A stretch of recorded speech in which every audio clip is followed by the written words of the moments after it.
Hello everyone. আজকে আমরা দেখব বর্তমানে যে কোনো চাকরির প্রস্তুতির জন্য গুরুত্বপূর্ণ ৩টি টপিকস।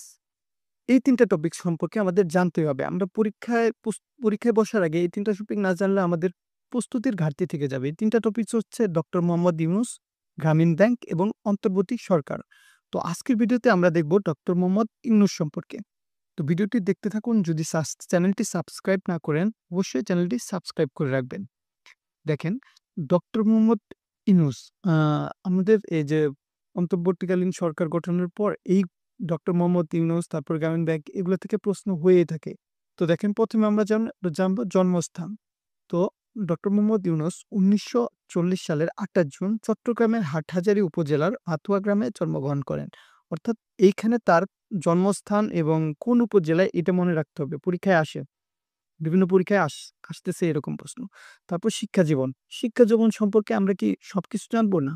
আমরা শুধু জানবো তার স্নাতকোত্তর এবং হচ্ছে তিনি পিএইচডি করেন কোথা থেকে এবং কোন সাবজেক্টে পড়াশোনা করেন। দেখেন, তিনি স্নাতকে ভর্তি হন ১৯৫৭ সালে এবং শেষ করেন ১৯৬০ সালে। আর স্নাতকোত্তর হচ্ছে ১৯৬১ সালে সম্পন্ন করেন। এই অনার্স এবং মাস্টার্স দুটাই তিনি করেন হচ্ছে অর্থনীতি সাবজেক্টে। এবং তিনি পিএইচডি করেন হচ্ছে ইউএসএ থেকে। ইউএসএ তে যান হচ্ছে ১৯৬৫ সালে এবং শেষ করেন ১৯৬৯ সালে। অনেক জায়গায় প্রশ্ন আসে যে ডক্টর মোহাম্মদ ইউনূস পিএইচডি করতে কোথায় গিয়েছিলেন বা কত সালে গিয়েছিলেন? এগুলো আপনাদেরকে মনে রাখতে হবে। এরপর দেখব হচ্ছে আমরা কর্মজীবন। কর্মজীবন সম্পর্কে আমাদের সবকিছু জানতে হবে না। তিনি হচ্ছে দেশের বাইরে অনেক কাজ করেছেন। এত কাজ আমরা মনেও রাখতে পারব না। এর জন্য তিনি হচ্ছে দেশের ভেতরে কি কাজ করেছেন আমরা হচ্ছে এগুলা জানব। দেখেন, ১৯৬১ সালে চট্টগ্রাম কলেজে লেকচারার পদে যোগ দেন। অর্থাৎ তিনি অনার্স শেষ করার পর ১৯৬১ সালেই চট্টগ্রাম কলেজে যোগ দেন। এরপর হচ্ছে আমরা জানি ১৯৬৫ সালে তিনি পিএইচডি করার জন্য ইউএসএ তে চলে যান এবং তারপর দেশে আছেন হচ্ছে ১৯৭২ সালে। ৭২ সালে দেশে এসে চট্টগ্রাম বিশ্ববিদ্যালয়ের সহকারী অধ্যাপক হিসেবে যোগদান করেন এবং এটা তিনি ১৯৮৯ পর্যন্ত কর্মরত ছিলেন।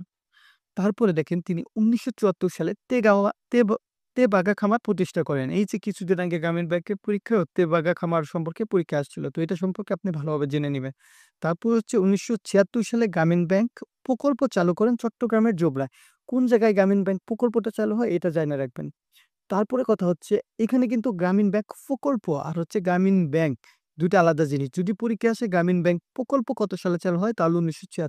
আর যদি আসে গ্রামীণ ব্যাংক কবে প্রতিষ্ঠিত হয় সেটা হচ্ছে ১৯৮৩ সাল। অর্থাৎ গ্রামীণ ব্যাংক পূর্ণাঙ্গ ব্যাংক হিসেবে আত্মপ্রকাশ করে ১৯৮৩ সালে।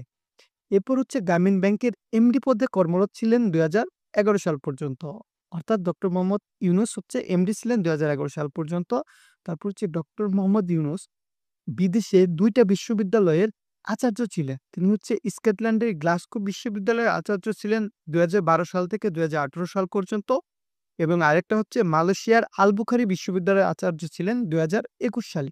এই ২ টা বিশ্ববিদ্যালয়ের আচার্য ছিলেন। এরপরে আমরা দেখব ডক্টর মোহাম্মদ ইউনূসের পুরস্কারসমূহ। দেখেন, তিনি টোটাল পুরস্কার পান ১৬৮ টি। আমাদেরকে এত পুরস্কার মনে রাখা আদৌ সম্ভব? না, সম্ভব না। আমি এখানে শুধু সেই পুরস্কারগুলাই রেখেছি যেগুলা শুধু এই বিগত বছর বা বর্তমানে আসতেছে সেগুলা এবং খুবই ইম্পোর্টেন্ট। আপনারা হচ্ছে এই প্রশ্নগুলো মনে রাখলেই হবে।